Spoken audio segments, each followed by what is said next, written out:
Queridos irmãos e amigos, que a doce paz do nosso Senhor e Salvador Jesus Cristo esteja sobre você e toda a sua família. Estamos iniciando o nosso culto matinal, nossa escola bíblica dominical, o nosso encontro de todos os domingos pela manhã. Desde já queremos agradecer a você, meu irmão, minha irmã, meu amigo, minha amiga, que está nos dando a honra de estar conosco nesta manhã. A você que está nos acompanhando através das redes sociais, talvez até aí no seu trabalho, ou onde quer que você esteja, não importa, o importante é que estamos juntinhos nesta manhã na Escola Bíblica Dominical. Queremos enviar a nossa saudação, em nome do nosso pastor presidente, da irmã Judite, aí a todos os nossos irmãos da terceira idade. Abra os braços agora e receba este forte abraço do nosso pastor presidente, da irmã Judite. Deus abençoe a cada um dos irmãos. Vocês são especiais para a nossa igreja e para o nosso pastor. Que Deus continue abençoando a vocês em nome de Jesus. A você também que por algum motivo deixou de ir para a escola dominical, mas está conosco nesta manhã. Se você tem condições de estar, esteja, volte ao convívio ali da comunidade, volte ao convívio da igreja, volte lá para a sua sala de escola dominical. É claro que nós estamos falando com aqueles que podem estar, aqueles que têm saúde para poder estar. Não estamos nos retratando aqueles que por algum motivo de comorbidade, de saúde, de limitações, não possam estar na escola bíblica dominical. Será sempre um prazer recebê-lo na escola dominical. Venha fazer parte deste grande exército de alunos e estudantes da palavra de Deus. Neste momento vamos orar ao Senhor, pedir a Ele a sua bênção toda especial, lembrando a você, meu irmão, minha irmã, meu amigo, minha amiga que está nos acompanhando. Estamos em nosso culto matinal, nossa escola bíblica dominical, e logo mais estaremos estudando a lição de número 3. Portanto, não saia daí, não desligue, não mude de canal, fique aí que com certeza Deus estará falando ao seu coração. Vamos nesse momento, se você puder, cerrar os seus olhos, feche os seus olhos comigo e oremos em nome de Jesus. Pai, em nome de Jesus, nós queremos te agradecer, Senhor, por esta manhã maravilhosa, por estar nos dando, Senhor, a oportunidade de termos como de Ti mais uma dádiva, Senhor, mais um dia para gozarmos para louvor da Tua glória. Queremos pedir uma bênção toda especial em favor de todos os Teus filhos, Senhor, que estão nos acompanhando neste momento. Ó Pai, que por algum motivo esteja aflito, esteja triste, esteja desanimado, mas que o Teu Santo Espírito, Senhor, pela Tua palavra, Senhor, possa ministrar aos seus corações nesta manhã, ó Deus. Estende as Tuas mãos, abençoe o nosso pastor presidente, pastor Ailton. Continua estendendo as Tuas mãos sobre o Teu filho, continua ajudando, Senhor, a todas as direções de EBDs que neste momento, ó Pai, estão, Senhor, em pleno vapor aí, trabalhando para a glória e louvor do Teu nome. Abençoe a cada professor, a cada aluno, que neste dia o Teu Santo Espírito possa se instrumentalizar dos Teus filhos para estar edificando a Tua igreja. Em nome de Jesus nós pedimos hoje para todo sempre. Amém. Glória a Deus. Queridos irmãos, vamos neste momento adorar ao Senhor com os cânticos congregacionais. E se você não tiver uma harpa aí próximo de você, não tem problema. Nós estaremos colocando em tela toda a letra aí para que você possa também adorar ao Senhor e como num grande coral louvarmos ao Senhor em nossa escola bíblica dominical. Então vamos convidar o presbítero irmão Jailson Aguiar para trabalhar aqui ou para executar aqui os hinos congregacionais.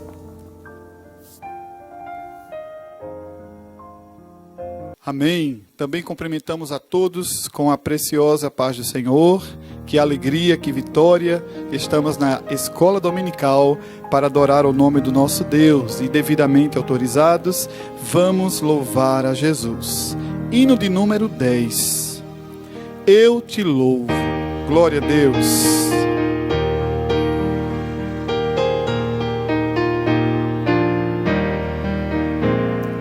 Glória a Deus, o Pai eterno, cujo trono é os céus, o universo lhe pertence. Glória sim ao nosso Deus. Eu te louvo, ó Jesus, meu Salvador. Dá-lhe glórias, ó remidos, pois seu sangue limpa o pecador. Glória ao Filho muito amado, que merece o louvor. Demos glória ao seu nome, ao Cordeiro, ao Redentor. Eu te louvo, ó Jesus, meu Salvador. Dá-lhe glórias, ó remidos, pois seu sangue limpa o pecador. Demos nós ao Santo Espírito mil louvores por seu dom, por sua graça tão imensa. Glória a Ele é bom. Aleluia! Eu te louvo, ó Jesus, meu Salvador. Dá-lhe glórias, ó remidos, pois seu sangue limpa o pecador. Glória, glória ao Pai bendito. Glória, glória a Jesus. Glória dai ao Santo Espírito, ao Deus Trino nossa luz.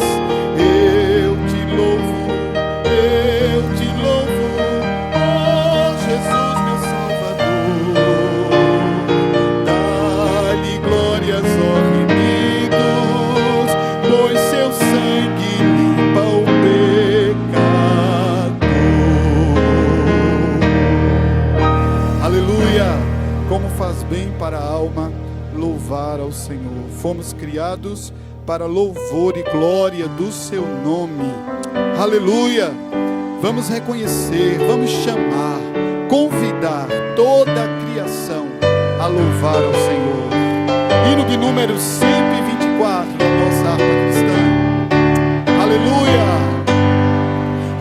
Adorai-o, Rei do universo, terra, céus, cantai o seu louvor.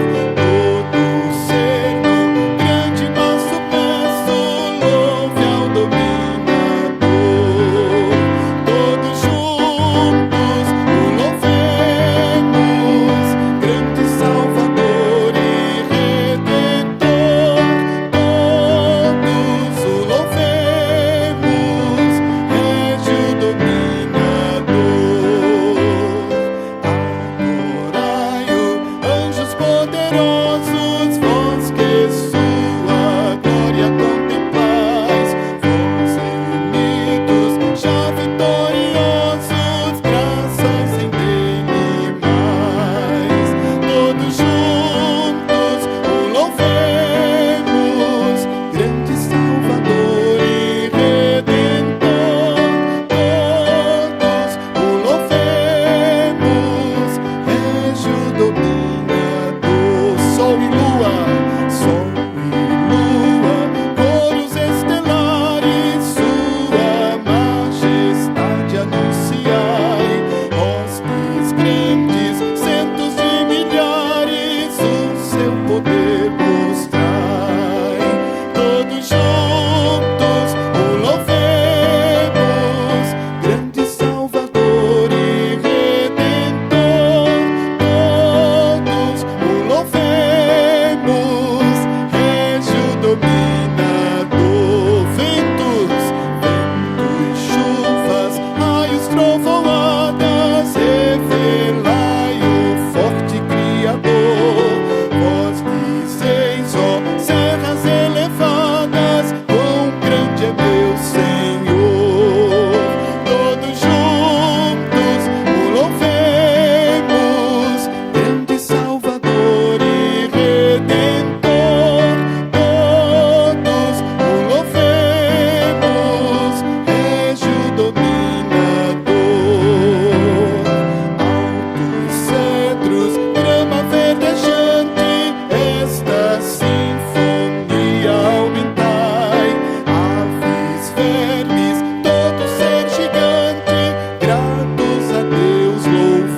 Queridos irmãos, nesta manhã maravilhosa, estamos juntinhos aqui na Escola Bíblica Dominical.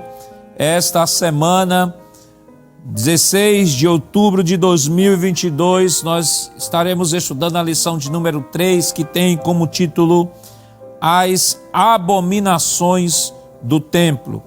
O texto áureo está em Ezequiel, no capítulo 8, versículo 6, que diz: E disse-me, filho do homem, vês tu o que eles estão fazendo?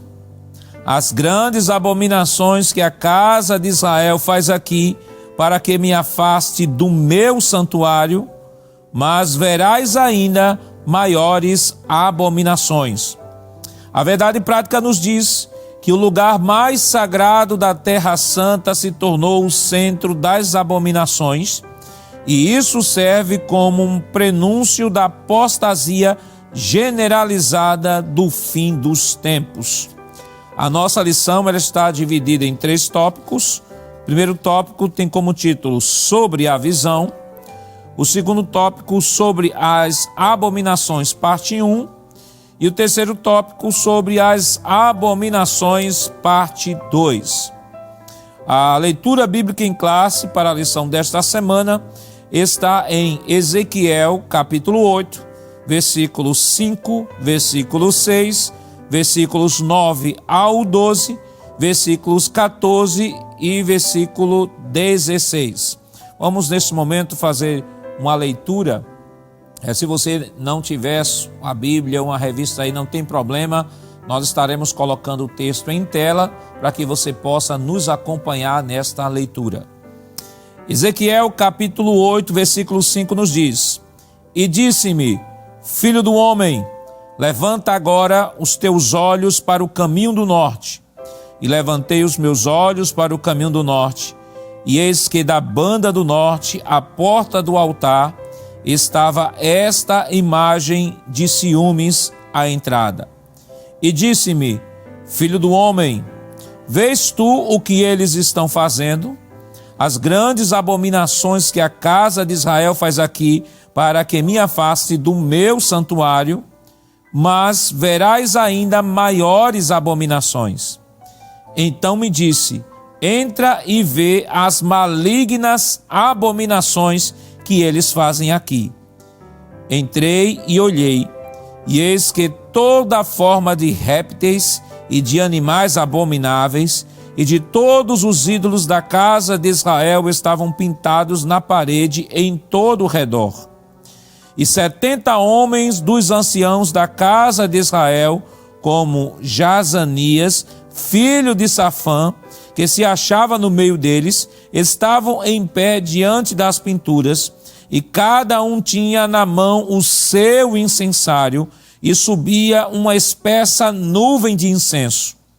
Então me disse, viste, filho do homem, o que os anciãos da casa de Israel fazem nas trevas, cada um nas suas câmaras pintadas de imagem?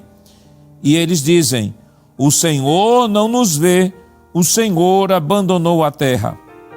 E levou-me à entrada da porta da casa do Senhor, que está à banda do norte, e eis que estavam ali mulheres assentadas chorando por Tamuz.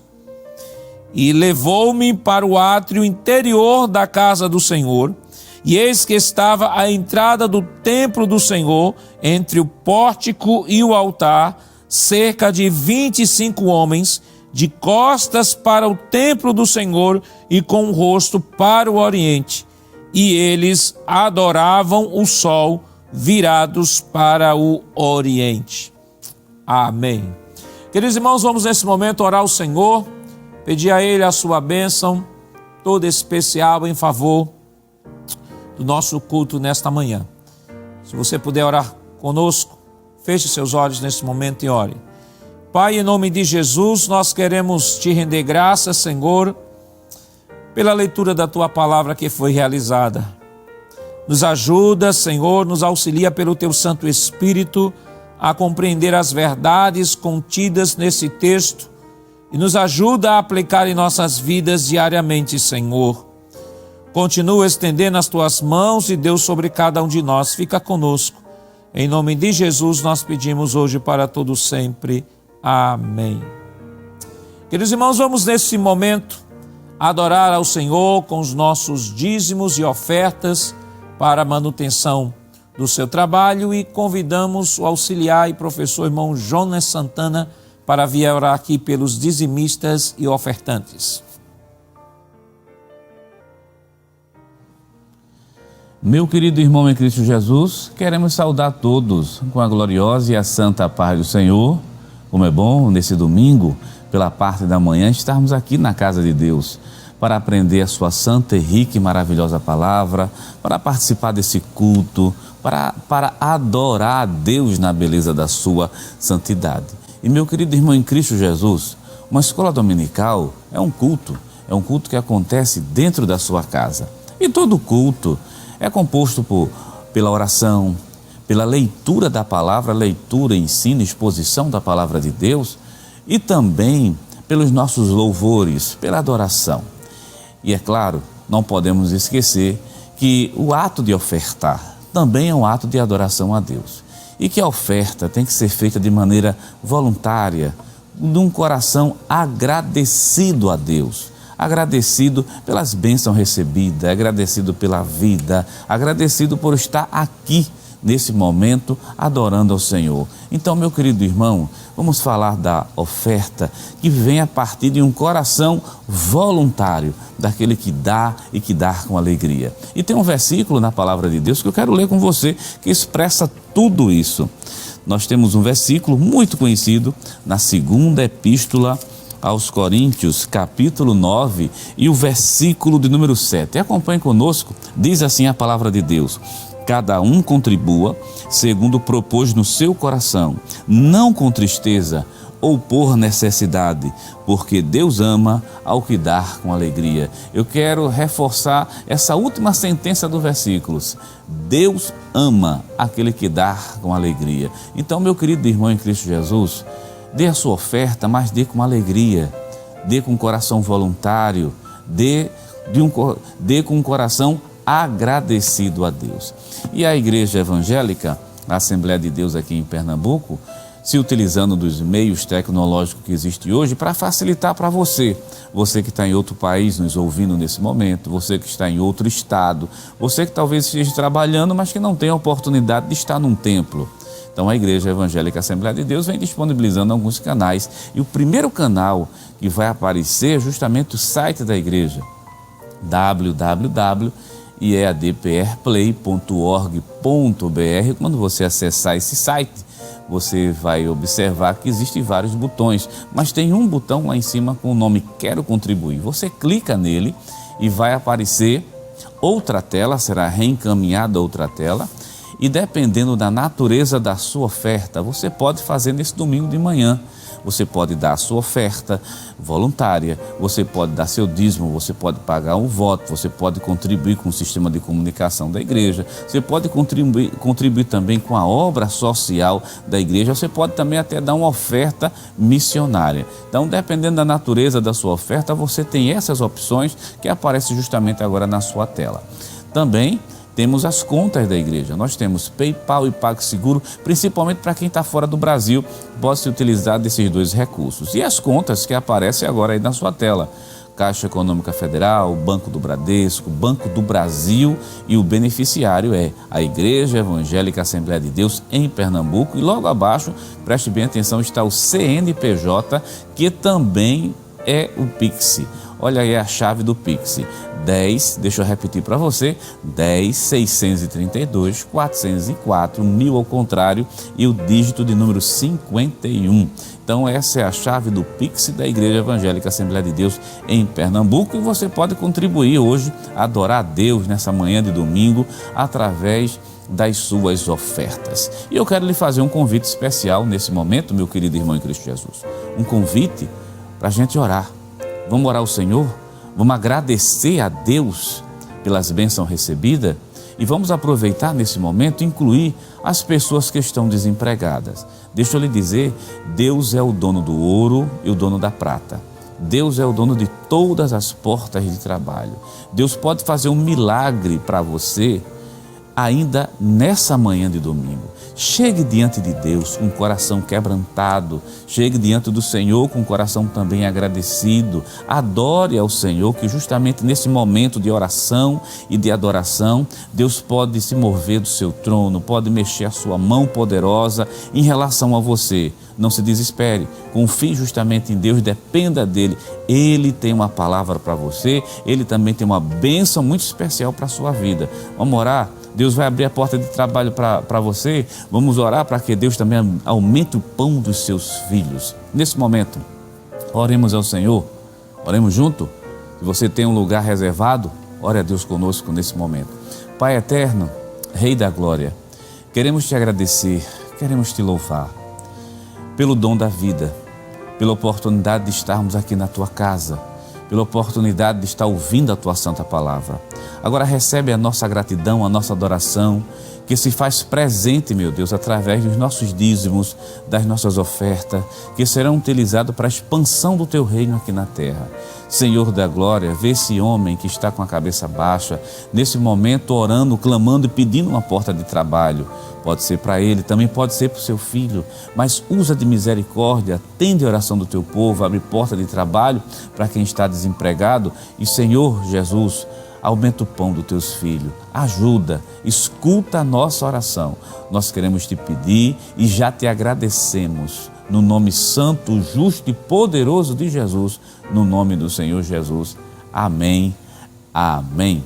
Meu querido irmão em Cristo Jesus, você vai continuar conosco aqui na Escola Bíblica Dominical e nesse momento o nosso superintendente, o pastor Nadi Jackson Saraiva, superintendente das Escolas Bíblicas Dominicais aqui na Assembleia de Deus em Pernambuco, convida o presbítero Jailson a guiar para louvar ao Senhor nesse momento. Adore a Deus conosco.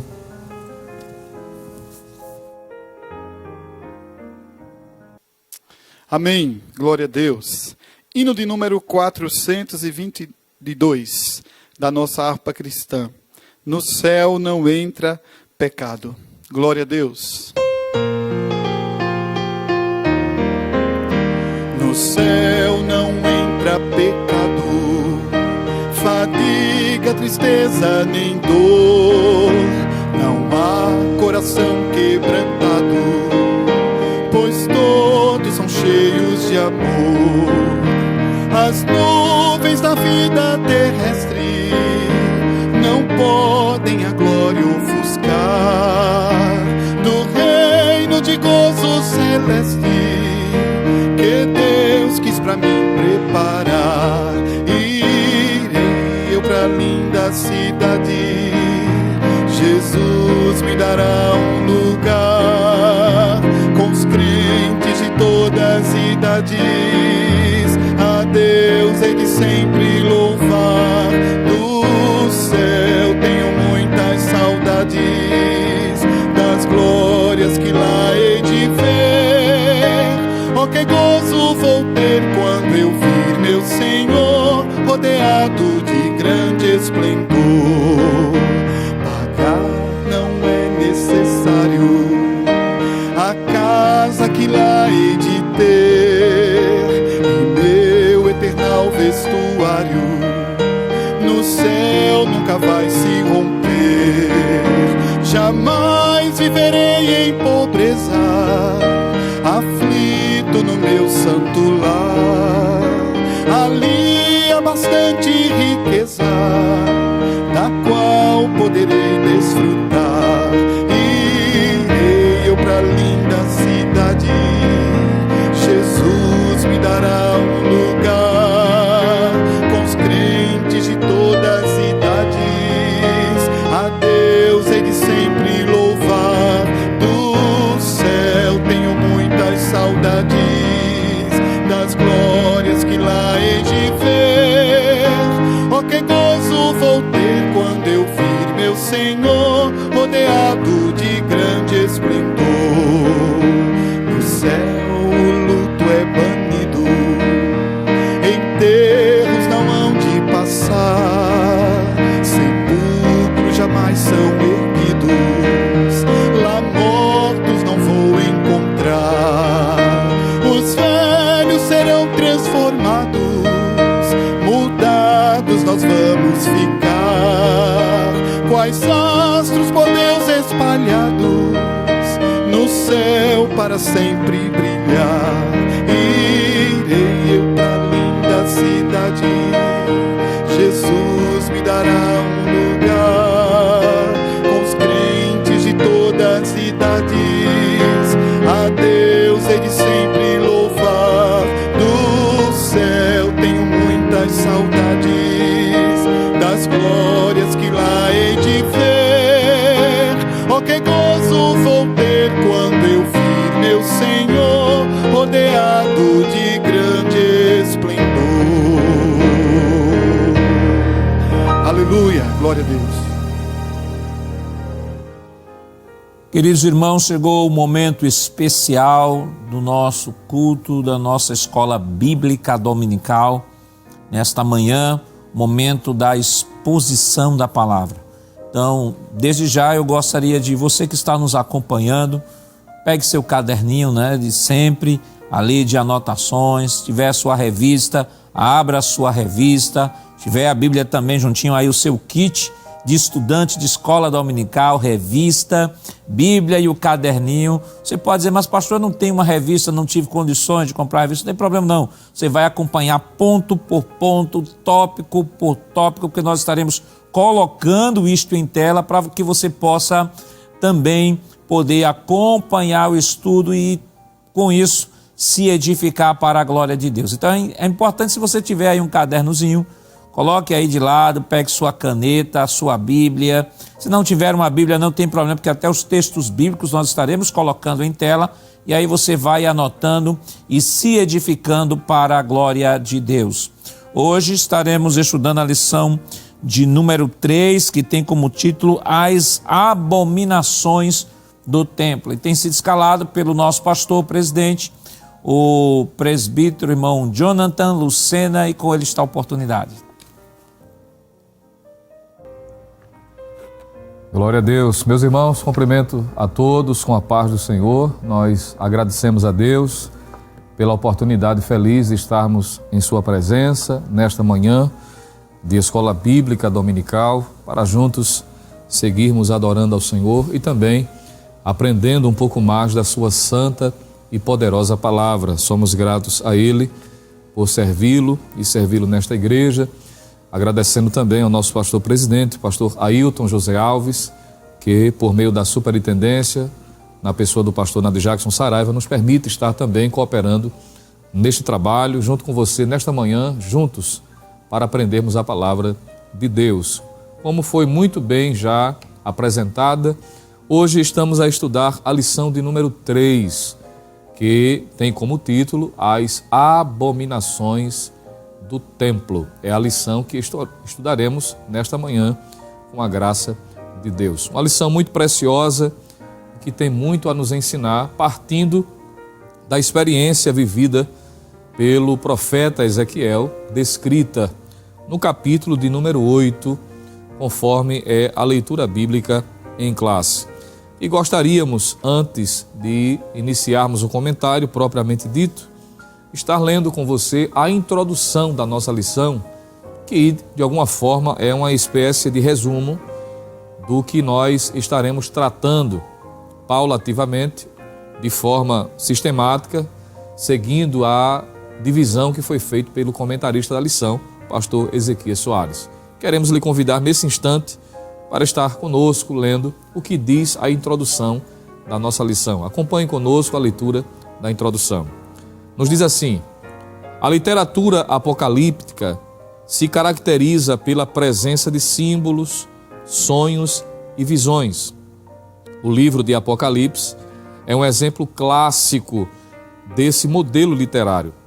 Ezequiel inaugurou esse estilo no Antigo Testamento quando começa e termina o seu livro com oráculos divinos apocalípticos, capítulos 1 e do capítulo 40 ao 48, além dos capítulos de 8 a 11.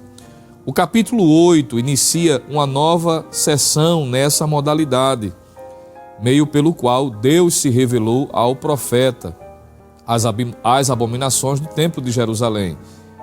O objeto da presente lição, portanto, é levar os crentes em Jesus a uma reflexão mais profunda sobre a ruína moral e espiritual da idolatria por meio da análise dessas abominações chocantes. Então perceba que, partindo já da leitura da introdução desta lição, o que vai estar sendo retratado, destacado no comentário, é o que levou Deus a trazer o juízo sobre a nação de Judá, especificamente o Reino do Sul. Sabemos que o capítulo de número 8 é um divisor de águas quanto ao ministério do profeta Ezequiel. Isso porque, como já vimos na lição inicial, que é uma lição introdutória, a primeira visão que Ezequiel teve trouxe para ele a manifestação da soberania, da glória do Deus Todo-Poderoso, que apesar de permitir, pelo menos as primeiras levas serem já conduzidas ao cativeiro, e Ezequiel estando já em Babilônia, mas ainda assim Deus continua com o governo de tudo na palma da sua mão, sendo não apenas um Deus regional, limitado à geografia da cidade de Jerusalém, mas mostrando sobretudo que não há limites para o Deus que criou todas as coisas. Ele é o Deus que se revela em Jerusalém, seja no templo especificamente, mas é o Deus também que se revela em Babilônia ao seu servo chamado Ezequiel. No entanto, a natureza da visão ou da manifestação aqui do capítulo de número 8 tem como finalidade, como propósito, destacar o que levou a Deus trazer juízo sobre aquela nação. Por isso que a lição tem como tema as abominações do templo.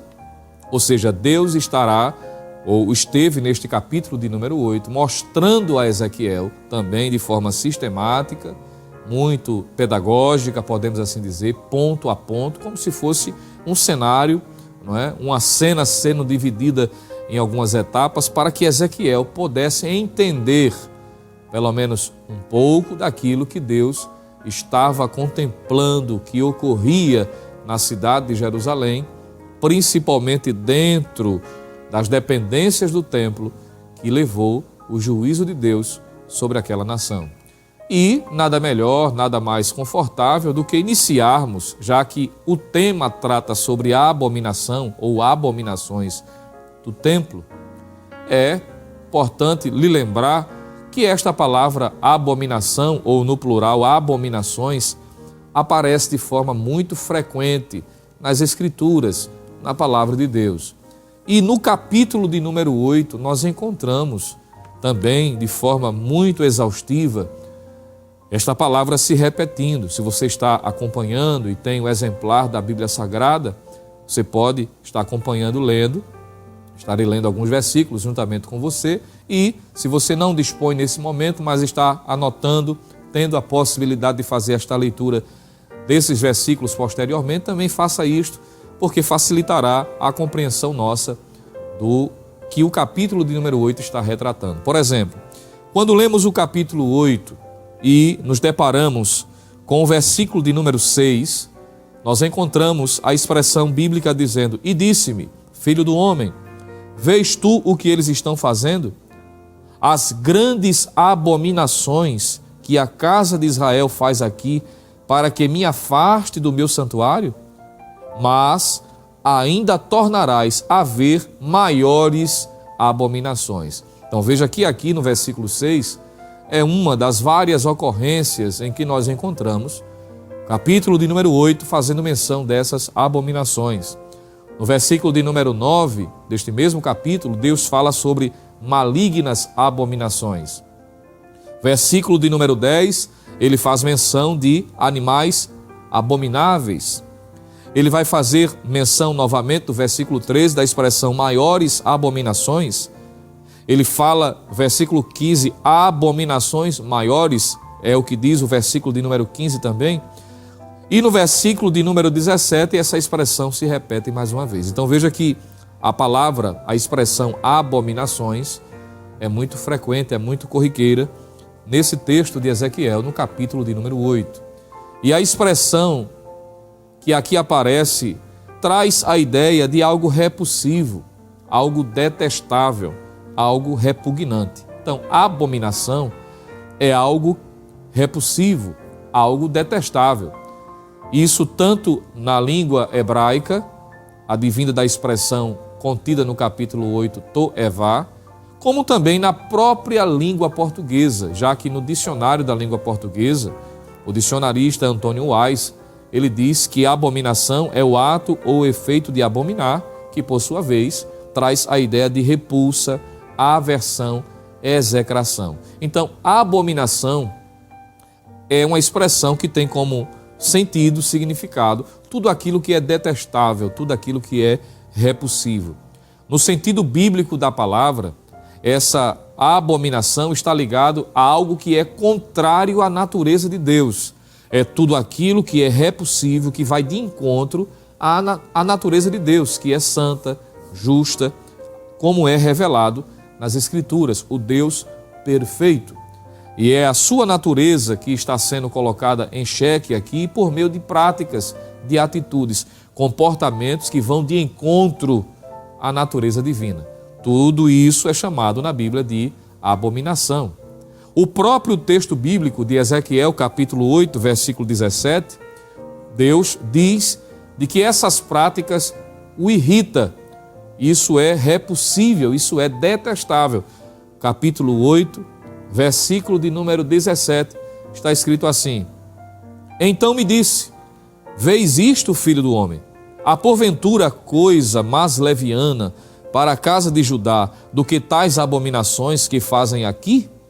Havendo enchido a terra de violência, tornam a irritar-me. Eu estou lendo na versão corrigida fiel. Observe essa expressão, tornam a irritar-me, e ei-los a chegar o ramo ao seu nariz.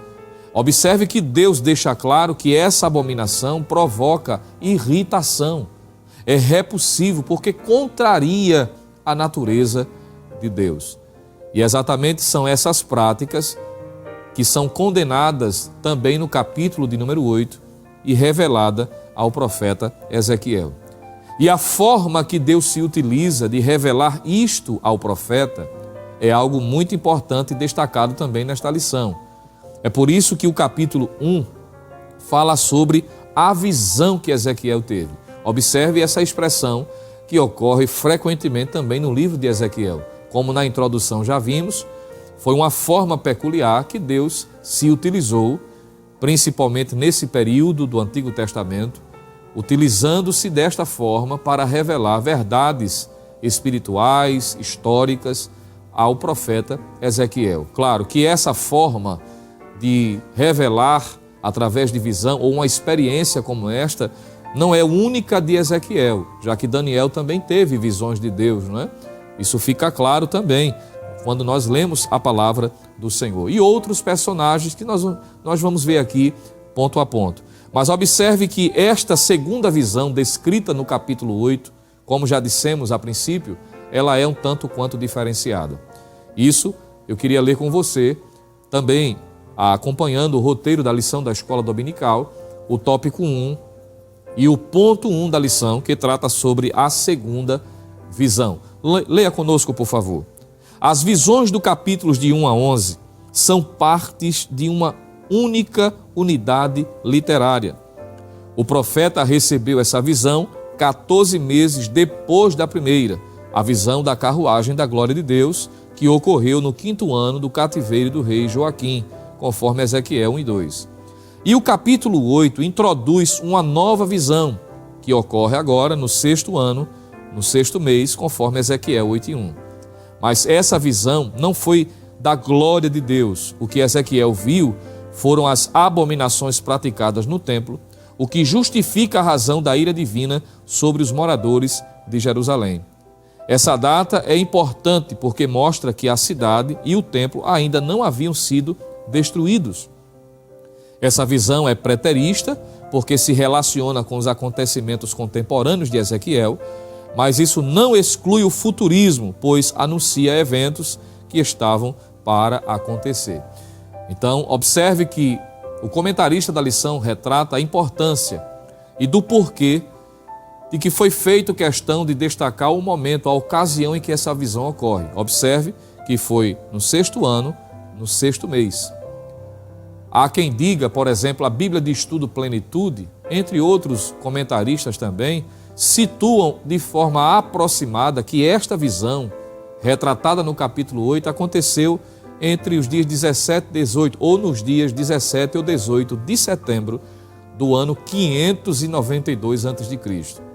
Ezequiel está 14 meses depois da primeira visão que recebera de Deus, agora recebendo uma nova experiência, em que Deus passa a mostrar-lhe aquilo que estava acontecendo em tempo real, ainda em Jerusalém, e o porquê de Deus estar derramando a sua ira sobre aquela nação. Isso aqui é importante destacar. Observe, Ezequiel estava em sua casa, o texto bíblico diz que ele estava ladeado de alguns anciãos, muito provavelmente homens que exerciam de alguma forma liderança entre os cativos que estavam também em Babilônia, às margens do rio Quebar. Alguns dizem que muito provavelmente também estes estavam interessados de saber mais detalhes a respeito do que Ezequiel vinha transmitindo, vinha profetizando já desde a primeira visão até o presente momento. O certo é que Deus fez com que Ezequiel tivesse uma experiência única, algo surpreendente. Poderíamos usar a expressão sui generis, não é? Única quanto à sua natureza, é algo específico. Claro que ele não foi o único, mas na ocasião algo singular aconteceu com Ezequiel. Ele é conduzido de forma sobrenatural a uma dimensão que ele próprio retrata. A experiência foi tão marcante de que ele vai dizer no capítulo de número 8, quando lemos os versículos 1 e 2, ele diz assim: E sucedeu, pois, no 6º ano do 6º mês, no 5º dia do mês, que, estando eu assentado na minha casa e os anciãos de Judá assentados diante de mim, ele diz assim: a mão do Senhor Deus caiu sobre mim. E olhei, e eis uma semelhança como o aspecto de fogo, desde o aspecto dos seus lombos e daí para baixo era fogo, e dos seus lombos e daí para cima como o aspecto de um resplendor como a cor de âmbar. E estendeu a forma de uma mão e tomou-me pelos cabelos da minha cabeça. E o Espírito me levantou entre a terra e o céu e levou-me a Jerusalém em visões de Deus, até a entrada da porta do pátio de dentro, que olha para o norte, onde estava assentado, ou o assento, melhor dizendo, da imagem dos ciúmes que provoca ciúmes. Então veja que Ezequiel descreve com suas palavras essa experiência, que a mão do Senhor vem sobre ele e o toma e o levanta, e ele fica entre a terra e o céu. É uma dimensão acima do natural. Ele diz que ele é puxado, veja, isso aponta para algo urgencial, como que puxado pelos cabelos. Isso mostra a urgência, o senso de urgência do que Deus está para revelar.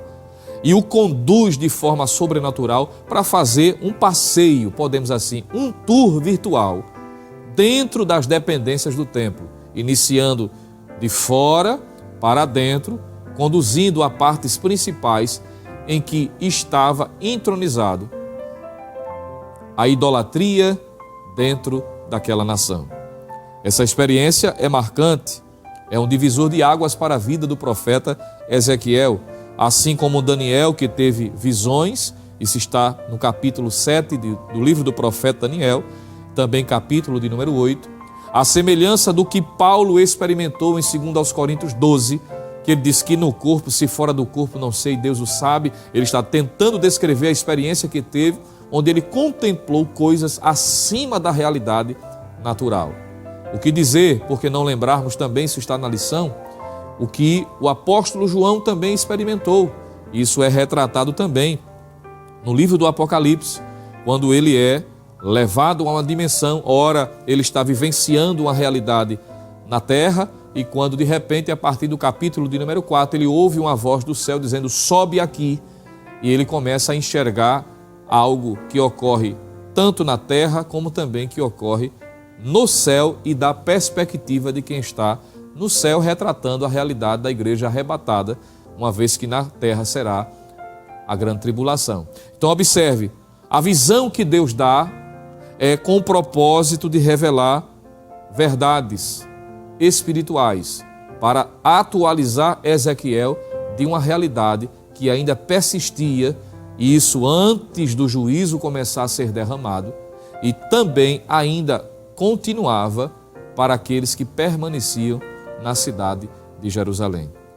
É o propósito, é o que Deus está revelando ao seu servo, deixando claro que Deus é justo e Ele não faz nada de forma aleatória.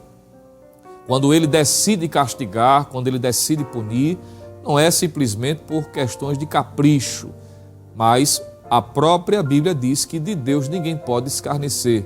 Tudo aquilo que o homem semear, isso também ceifará. Foi o que Paulo disse ao escrever a sua epístola aos Gálatas. Então, observe, portanto, que essa visão que Ezequiel passa a ter tem como propósito pedagógico revelar verdades, sobretudo espirituais.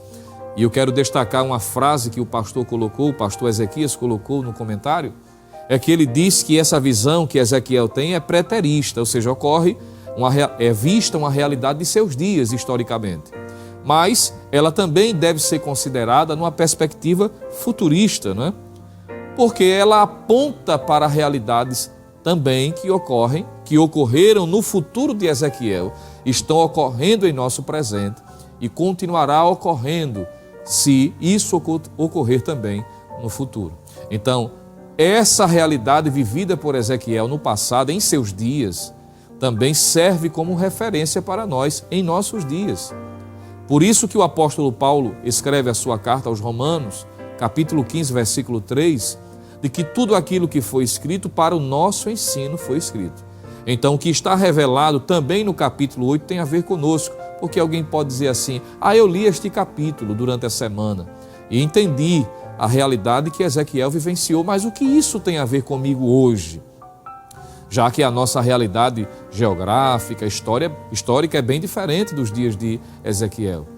Vamos ver no decorrer desse comentário que tem tudo a ver conosco, já que estamos à luz das Escrituras, que é a palavra de Deus, a nossa regra de fé e prática, aprendendo com a realidade que ocorreu no passado, já que há princípios aqui permanentes que alcançam toda a realidade histórica, que não se limitou somente aos dias de Ezequiel. Por isso que você não pode deixar de acompanhar nesse momento esse estudo, não é? Essa reflexão que estamos fazendo. Você pode até aproveitar e convidar mais alguém nesse instante para estar junto conosco, seguindo essa viagem, vamos dizer, ao capítulo de número 8 do livro do profeta Ezequiel. Observe que o comentarista da lição, ele, de forma muito pedagógica, ele divide esse passeio, esse tour virtual que Ezequiel tem. Eu estou usando uma linguagem, claro, atual, para nos situarmos, não é? É algo muito comum dentro da realidade tecnológica que nós temos hoje. Quando ele é levado, não é, a Jerusalém, o comentarista, o pastor Ezequias, ele divide essas realidades que ele presencia, que o profeta Ezequiel presencia, em dois tópicos. O segundo tópico da lição, sobre as abominações, parte 1. E no tópico de número 2, tópico de número 3, ele trata sobre as abominações, parte 2. Então, no tópico 2, parte 1, das abominações vistas, e no tópico 3, parte 2. Vejamos então o tópico de número 2, sobre as abominações. Veja o que diz o tópico 2.1, que trata sobre a imagem de ciúmes. O termo ciúme do hebraico, kinar, significa zelo, ciúme, ardente, ira. Essa imagem, expressão hebraica semel, em hebraico, significa imagem, ídolo, que muitos expositores do Antigo Testamento identificam como Azerá, deusa também conhecida como bosque, poste ídolo. O rei Manassés pôs no templo de Jerusalém a imagem de madeira de Azerá, e aí está a referência de 2 Reis, capítulo 21, versículo 3 e versículo 7. Mas foi destruída pelo rei Josias, Segundo Reis 23:3. Muitos acreditam que nos dias de Ezequiel, ela tenha sido colocada de volta no templo. O uso da expressão imagem de ciúme se explica porque a idolatria provoca ciúme de Deus pelo seu povo. Então perceba que a visão que Ezequiel tem, ele é levado para Jerusalém e, conforme está revelado, a primeira visão que ele tem ao chegar no pátio do templo é ele contemplar a adoração à deusa chamada da fertilidade naqueles dias, denominada de Azerá ou Azera, como alguns chamam e algumas versões também possuem. Essa divindade era adorada, sendo representada por uma imagem. E essa imagem estava de forma pública, vista no pátio do templo. Quando Ezequiel é reportado para Jerusalém, ele está vendo de forma clara, de forma pública, a adoração a Azerá, a deusa chamada deusa da fertilidade. Era uma deusa cananita que era considerada como responsável, juntamente com Baal, não é? Que inclusive no período de Elias, os irmãos lembram muito bem daquele episódio, que no Monte Carmelo, Elias convocou os profetas de Baal e os profetas de Azerá, exatamente para mostrar a inutilidade dessas divindades, mostrando que Deus é quem manda acima de todas as coisas e que de Deus vem a chuva e que vem a proliferação ou a prosperidade quanto à questão da vegetação. É Deus que controla, que estabelece, que colocou as leis naturais e que rege tudo isso, não Baal nem Azerá. Mas agora, observe que Ezequiel contempla esta imagem sendo adorada de forma pública. E essa imagem associada a Azerá havia sido introduzida novamente ao culto dos hebreus. Aquilo que havia sido destruído pelo rei Josias e a sua comitiva, em que ele tentou erradicar a idolatria da cidade, agora ela é retomada a adoração e diz isto que é algo abominável aos olhos do Senhor. Observe, portanto, que Ezequiel está contemplando a razão pela qual o povo está a ser punido. Eles haviam enveredado pelo caminho da idolatria. Deus já não era mais o centro das atenções daquela nação. As pessoas estavam com o coração dividido, não estavam adorando apenas ao Senhor como o único e verdadeiro Deus. Antes estava direcionando a sua adoração a outras divindades, incluindo a deusa Azerá. Isso é tão impactante, isso é tão repulsivo aos olhos de Deus, que o texto diz que esta imagem é imagem de ciúmes. Você percebe a linguagem antropopática que é usada aqui? A antropopatia é uma figura que a teologia se utiliza para associar sentimentos, reações que é comum aos homens, atrelado, usando a figura, uma linguagem humana, atrelada à pessoa de Deus, para que nós compreendamos um pouco de como Deus se sente. A Bíblia usa esta linguagem para nos fazer entender. Quando nós olhamos, por exemplo, que Deus se ira, que Deus se alegra, isso é sentimento natural à realidade humana. Mas para entendermos a reação de Deus para determinadas circunstâncias, a Bíblia usa essa linguagem chamada de antropopatismo. E observe que aqui Deus é provocado ao ciúme. E o que é ciúme? Ora, veja que a linguagem utilizada dá a entender de alguém que está com ciúme de outro. E o porquê disso? Isso é muito natural. Quando nós olhamos para as páginas do Antigo Testamento, os irmãos vão perceber que é comum Deus se relacionar com a nação de Israel como sendo um marido à sua esposa. Tanto é fato que no livro do profeta Oséias, isso ainda mais é acentuado. No caso lá, em que a mulher foi infiel ao seu marido, mesmo tendo recebido dele todo o carinho, todo o respeito, todo o investimento que Oséias fez. E aquilo ali retrata exatamente esse relacionamento que Deus se utiliza para mostrar o quanto Ele ama a nação de Israel. E todas as vezes, podemos assim dizer, que a sua esposa Israel está flertando com outros deuses, adorando a divindades que nós sabemos que não são deuses verdadeiros, mas isto é retratado como sendo a quebra de uma aliança, provocando ciúmes ao marido. E durante toda a história da nação de Israel, nós vamos ver momentos em que isso foi ressaltado, esse pacto, essa aliança, este relacionamento. Israel, por mais de uma vez, provocou o ciúme de Deus, quebrando exatamente de forma clara princípios que Deus já havia revelado em sua palavra.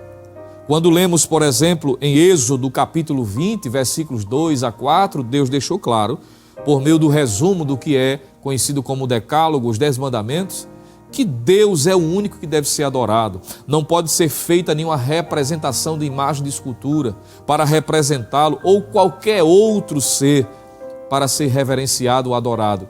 Deus deixou isso claro. Mas observe que durante a história da nação, volta e meia, isto é quebrado. Quando Deus os havia tirado da opressão do Egito, nós encontramos meses depois, dias depois, eles quebrando o pacto, conforme está lá em Êxodo, capítulo de número 32, em que eles levantaram a imagem, um bezerro, que era uma representação da divindade egípcia, e estavam ali quebrando. Veja, que volta e meia eles quebravam isso. Todas as vezes que o povo enveredou pelo caminho da idolatria, isso era uma traição aos olhos de Deus, algo repulsivo, porque toda traição ela é repulsiva, ela é inaceitável, é algo que mexe com a natureza, não é? É algo que confronta a natureza santa de Deus. E é este sentimento que Deus está tendo aqui. Então, quando Deus via aquelas pessoas adorando a imagem de Azerá, era provocando ciúmes a Deus. Veja que perigo esse povo está incorrendo. Eles estão provocando ao marido fiel, que é Deus, aquele que cuida, aquele que protege. Antes estão fazendo algo totalmente desrespeitoso ao Deus verdadeiro. Me permita abrir um parêntese aqui. Nós estamos estudando, estamos numa escola bíblica dominical. E na medida em que nós falamos, esta palavra vai sendo aplicada aos nossos corações. É perigoso. Israel enveredou pelo caminho de dar as costas para Deus, de trocar Deus por outras divindades e pagou um preço muito alto em virtude do que eles estavam exatamente colhendo, estavam agora semeando. Ou seja, estavam semeando e agora estavam colhendo, né? Eles semearam, depois colheram. E exatamente em virtude disso é que Deus está punindo. Veja o perigo. O que é que nós temos colocado como prioridade? Será que Deus continua sendo o centro das nossas atenções? Será que comportamentos estão sendo observados, demonstrados, e isso tem provocado a natureza divina? Precisamos ter cuidado. Nós estamos fazendo uma autoavaliação, porque a palavra de Deus ela é viva e eficaz, e ela vai tocando aos nossos corações, e precisamos estar atentos. O nosso Deus é um Deus sério, e Ele é digno de toda a atenção, e nós não podemos dividir o coração em realidade ou dando vazão a outras coisas, quebrando o princípio da adoração única e verdadeira ao Senhor. Em um sentido mais específico, idolatria significa adorar uma imagem, mas no sentido mais amplo, isso pode ser aplicado também à veneração a qualquer coisa, um objeto, uma pessoa, uma ambição. Tudo isso é perigoso e nós veremos aqui que a Bíblia tem remédio para tudo isto.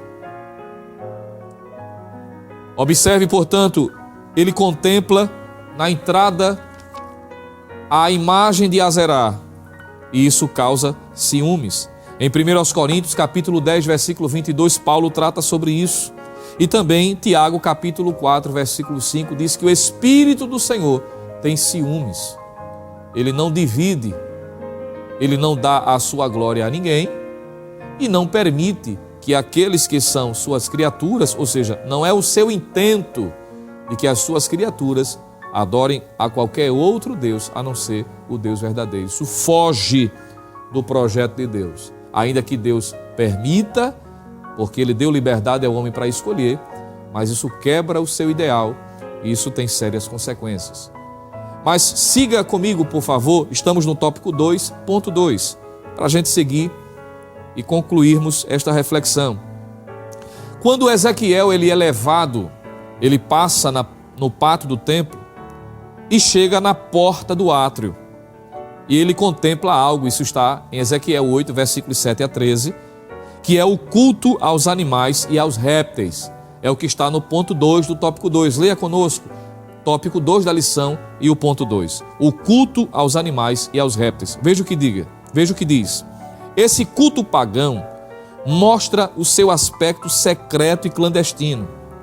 Nessa visão, o profeta precisou cavar um buraco na parede para ver o que se passava, observe, nas câmaras do templo, nas dispensas, nas salas que haviam sido construídas no templo de Salomão.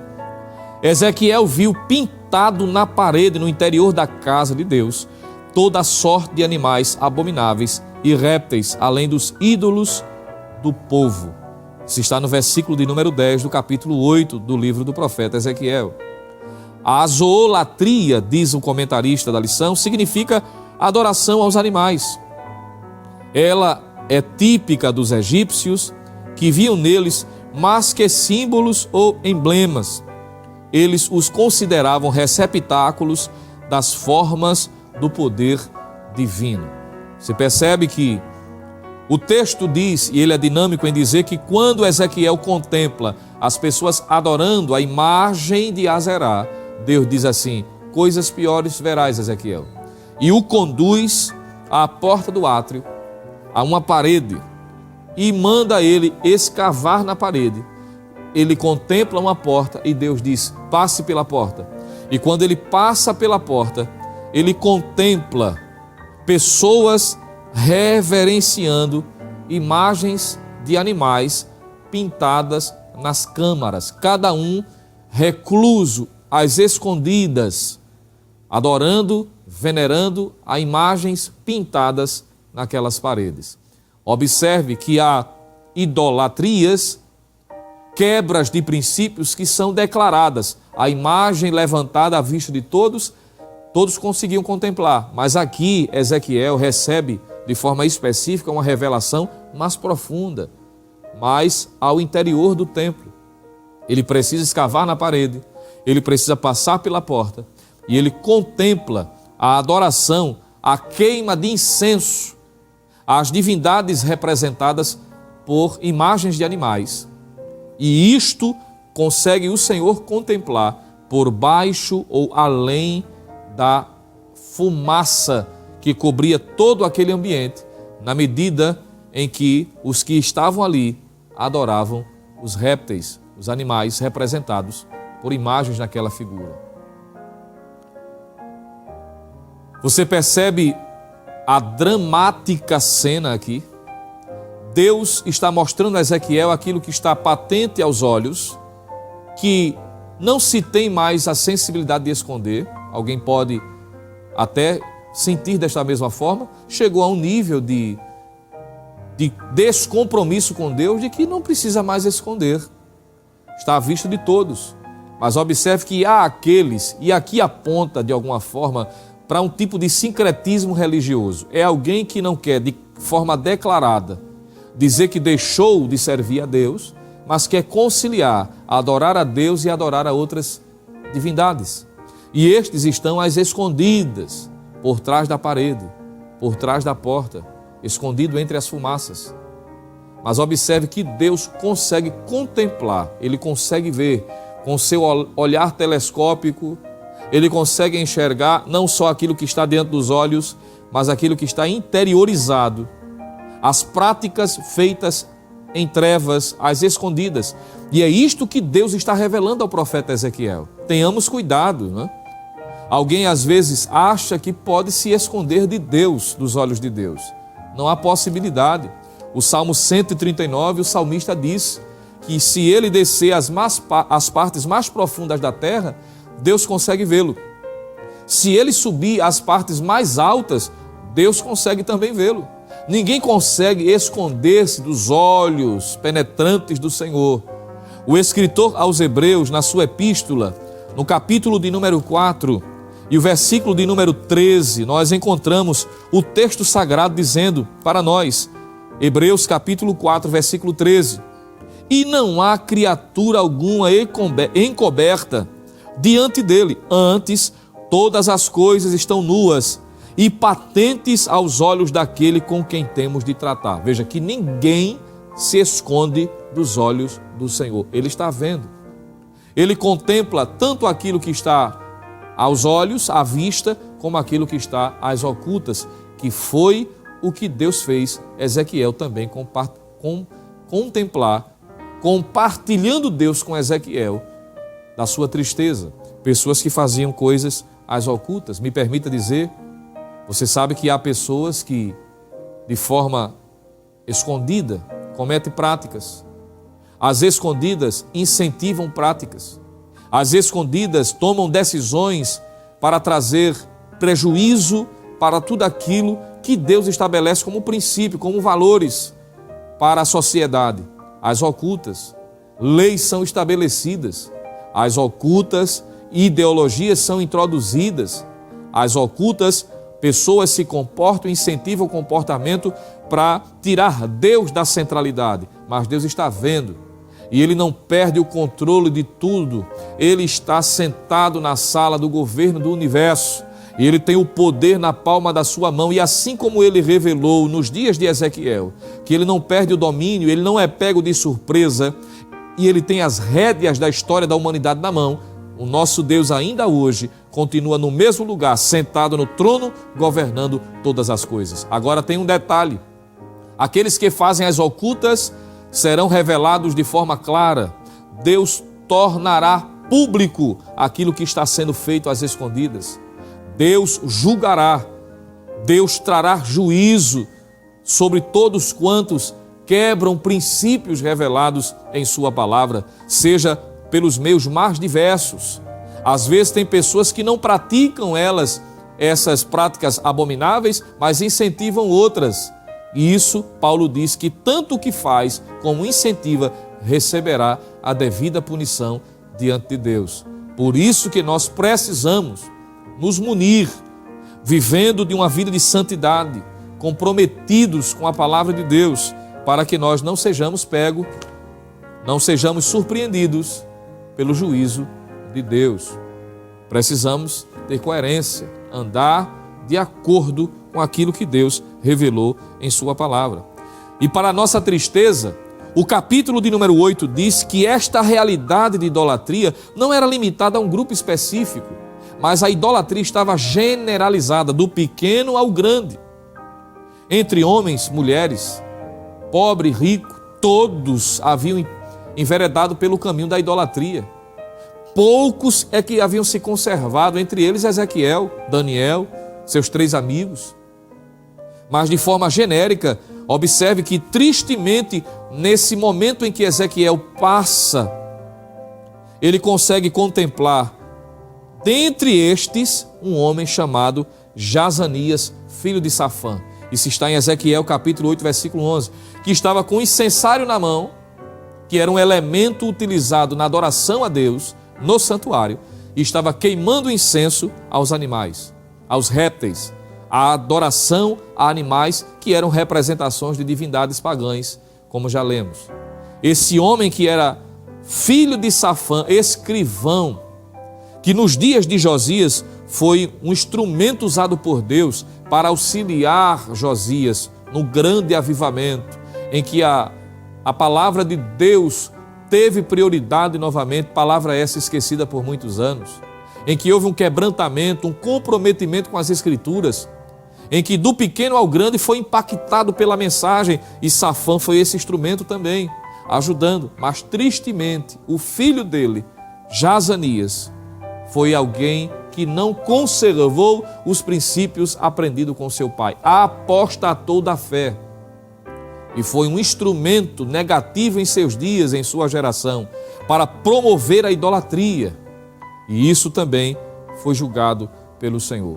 Alguém que tinha maior responsabilidade e não correspondeu, assim como outros anciãos que eram líderes, quero dizer, de famílias, líderes entre os hebreus, estavam no mesmo caminho e tiveram a mesma sorte de Jazanias, foram punidos com mão de ferro pela nação de Babilônia.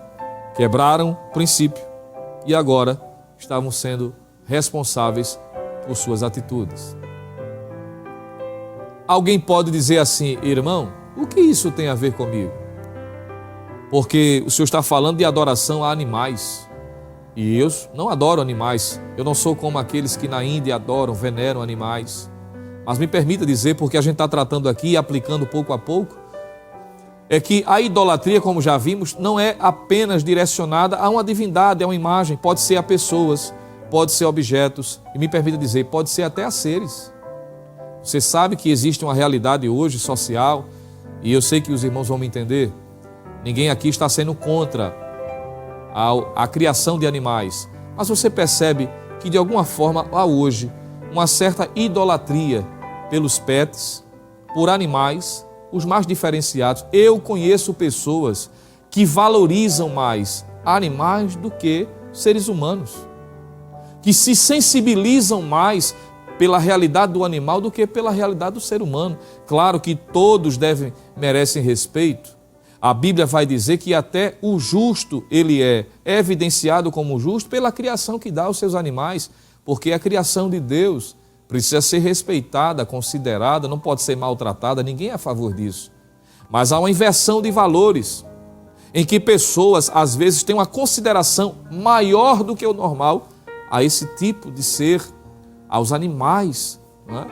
Isso precisa ter cuidado. Tem gente que mata e morre, e às vezes não tem tanto ânimo para as coisas de Deus, para o próprio Deus. É um ponto a ser considerado, com muito respeito digo isso, e não porque condeno, porque eu também tenho um animal em casa, não é? Mas é um animal, deve ser tratado como tal, e não podemos permitir de que esse princípio de respeito, de consideração, de veneração, que deve ser direcionada de forma especial a Deus, seja para outro ser. Até um filho, uma filha, um cônjuge, um relacionamento pode ser considerado como idolatria, você sabe disso. Jesus disse que quem considerar mais o pai ou a mãe, mais do que ele disse, não é digno de mim. Então perceba que tudo aquilo que ocupa o lugar de Deus é considerado como idolatria. E precisamos ter cuidado, precisamos estar atentos a esta realidade. Mas vamos em frente, porque precisamos concluir. O tópico de número 3, que é a parte 2 das abominações, porque, olha, Ezequiel contemplou algo ruim, mas Deus disse, maiores abominações verás. Não bastasse a imagem de escultura, não bastasse o que eles estavam fazendo às escondidas nas câmaras dentro do templo. Eles, ainda no versículo de número 14, tópico 3 da lição, e o ponto 1, destaca o ritual a Tamuz, que era uma outra divindade. Ele é levado, não é, o átrio interior e consegue ver a adoração a Tamuz e também ele vê a adoração ao sol. Versículo 14 e também versículo de número 16. Observe que a adoração à imagem, a adoração a representações da imagem, a adoração aos animais, que eram tidos como divindades, agora a adoração a uma outra divindade chamada Tamuz, que era considerada a deusa da vegetação, ou o deus da vegetação, melhor dizendo, um deus babilônico considerado como responsável pela vegetação, e a crendice babilônica, principalmente a crendice pagã, dizia que quando a vegetação morria no outono, o povo lamentava, julgando ser aquilo a morte de Tamuz, o ídolo. E o que é que acontecia? Diz a lenda que o grande dilúvio de lágrimas dos seus devotos o trazia de volta à vida, era quando a vegetação florescia. E a ideia é que ele morria e tornava a viver exatamente como resposta a essas lágrimas, a essa lamentação. Por isso que no versículo de número 14, a entrada da casa do Senhor, que está no lado do norte, estavam ali mulheres assentadas chorando. Veja que elas estavam chorando. Era um culto de lamentação, e a forma pela qual que elas expressavam essa adoração era as lágrimas, chorando. Porque entendiam que esse choro ia trazer Tamuz à vida. Pessoas que deveriam adorar apenas a Deus, ao Senhor Deus Todo-Poderoso, estavam adorando a Tamuz. Observe que estão adorando a astros, versículo de número 16, Ezequiel capítulo 8, versículo 16. Diz o texto: e levou-me para o átrio interior da casa do Senhor, e eis que estava à entrada do templo do Senhor, entre o pórtico e o altar, cerca de 25 homens de costas para o templo. Veja a que ponto eles chegaram. O total desrespeito, desprezo às coisas de Deus, estavam de costas, mostrando, retratando a condição espiritual desse povo. E com os rostos para o oriente, e eles, virados para o oriente, adoravam o sol. Idolatria em todos os aspectos. Observe, portanto, que isso trouxe juízo àquela nação. É a consequência. Eles traíram a Deus e a consequência viria. Observe que Deus é tão incisivo que no versículo de número 18 há uma expressão impactante aqui que diz assim: por isso também eu os trarei com furor, ou digo, os tratarei com furor, o meu olho não poupará, nem terei piedade, ainda que me gritem aos ouvidos com grande voz, contudo não os ouvirei. Que mensagem duríssima para aquele povo. E alguém pode dizer assim: mas Deus dizer isso, queria rejeitar? Exatamente. Porque alguém que vive na prática desenfreada do pecado e não demonstra nenhum tipo de arrependimento, ele provoca tanto a Deus que tem limites. A paciência de Deus tem limite. Paulo disse ao escrever aos Romanos, no capítulo de número 11, que nós devemos considerar a bondade e a severidade de Deus. Deus é bondoso? É. Deus é longânimo? Claro que Ele é. Veja que Ele é longânimo. O seu ânimo, ele é esticado ao limite, mas tem um limite para Deus, porque Ele é justo. E Ele não permitirá que alguém quebre princípios de forma desenfreada sem ter a devida punição, caso não haja o verdadeiro arrependimento. E quando lemos Romanos, capítulo de número 11, nós encontramos a palavra de Deus dizendo isso para nós. Romanos capítulo 11, versículo de número 22, Paulo diz assim: considera, pois, a bondade e a severidade de Deus. Observe que Paulo está dizendo: olha, não brinque com Deus, atente para a bondade dele, mas atente também para que ele é justo, ele vai agir com justiça. Não pense que Deus vai passar a mão na cabeça de ninguém. Irmão, Deus não tem predileção por ninguém. Ele não tem predileção por A em detrimento de B.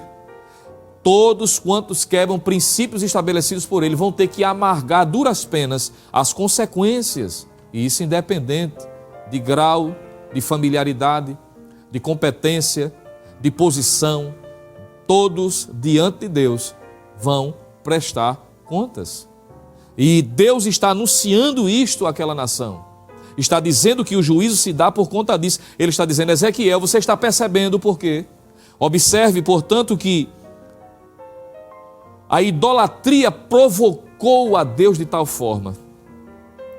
A adoração a Azerá, a adoração às representações de animais, a adoração a Tamuz, a adoração ao sol, tudo isso quebrava princípios da adoração única e genuína ao Senhor. E o juízo estava vindo sobre eles exatamente por isso. A consequência última era, além da punição, o afastamento de Deus daquele povo, que será o tema de uma outra lição. Mas observe, para a gente finalizar, Romanos capítulo de número 8, ou seja, Ezequiel capítulo de número 8, versículo de número 6, Deus diz assim: e disse-me, filho do homem, vês tu o que eles estão fazendo? As grandes abominações que a casa de Israel faz aqui, para que me afaste, olha a consequência última aqui, para que me afaste do meu santuário, todo aquele comportamento iria redundar no afastamento de Deus para com o seu povo. E as consequências seríssimas viriam sobre o povo. A idolatria. Precisamos ter cuidado. O crente, por exemplo, ele não pode ser guiado, assim como a nação adorava o sol, os astros, nós não podemos ser guiados pelos astros, porque eles não direcionam ninguém. Eles foram criados pelo Criador. É inadmissível um crente que rege sua vida por meio do horóscopo, por meio da astrologia. Não é a astronomia que é a ciência, eu estou falando da astrologia. É alguém se submeter à direção, à conduta, ao comportamento pela cor da roupa, pelo dia da semana, pelo que os astros direcionam, nada disso. O nosso Deus está acima de tudo isso, Ele é o Criador. Observe que esses aqui, em Ezequiel 8, adoravam o sol. Nós adoramos o Deus que criou o sol, Ele é o Deus Todo-Poderoso. E a Ele deve ser toda a honra, toda a glória e todo o louvor. Eu finalizo dizendo que é perigoso quando um crente alimenta em seu coração práticas, comportamentos que podem ser considerados como idolatria. Quer ver um exemplo? O que dizer de pessoas, por exemplo, que amam mais ao dinheiro do que a Deus? Não é que o Deus seja, ou seja, não é que o dinheiro seja errado. Não é que o dinheiro por si, em si mesmo, é pecaminoso, nada disso. O próprio Deus diz, através do profeta Ageu, que dele é a prata, dele é o ouro. Ele é a fonte de toda a riqueza. E a riqueza em si não é pecaminosa. Agora, Paulo diz, em 1 Timóteo capítulo 6, tanto no versículo 10, como no versículo de número 16, que o amor, o apego ao dinheiro é a raiz de toda espécie de males.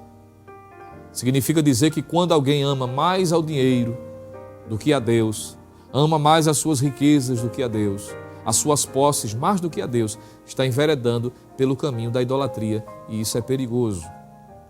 Consequências trágicas nos sobrevêm quando quebramos esses princípios.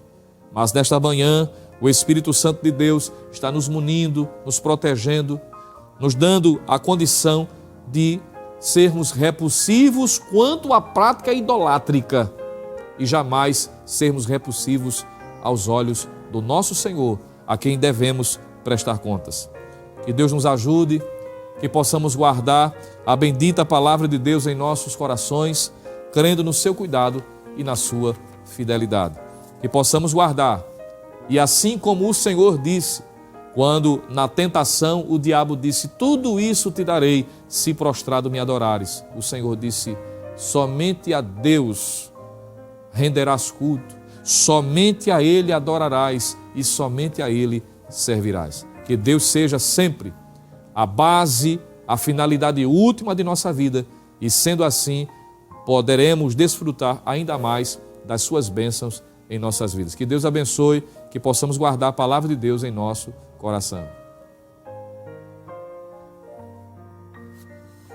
Queridos irmãos, que lição maravilhosa, né? Com certeza você nesta manhã foi edificado pela palavra do Senhor. O Senhor falou com os nossos corações nesta manhã e nos sentimos felizes por isso. E convidamos você para estar conosco no próximo domingo, neste mesmo horário, aprendendo a palavra do Senhor. E estaremos estudando mais uma lição, né? Que com certeza será de bênção e de edificação para todos nós. Vamos orar ao Senhor neste momento, agradecendo por nossa escola bíblica dominical no ar. Oremos. Pai, em nome de Jesus, queremos te render graças, Senhor, por tudo quanto nos concedeste nesta manhã, pelas bênçãos otorgadas a cada um de nós, pela ministração da Tua palavra.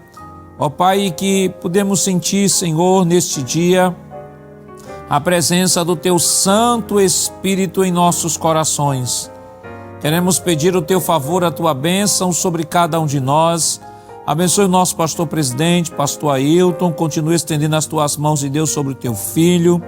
ao superintendente da Rede Brasil, evangelista Sonivaldo. Ó Senhor, ajuda o teu filho a cada dia, dando força, dando saúde. A todas as direções de EBD, Senhor, corpo docente, discente, que a tua boa mão de Deus continue, Senhor, abençoando a cada um dos teus filhos e a todos quantos foram alcançados através desta programação neste dia. Continua conosco, em nome de Jesus, nós pedimos hoje para todos sempre. Amém. Que a graça do nosso Senhor Jesus Cristo, o amor de Deus nosso Pai, a comunhão do seu Santo Espírito estejam com todos hoje para todos sempre. Amém.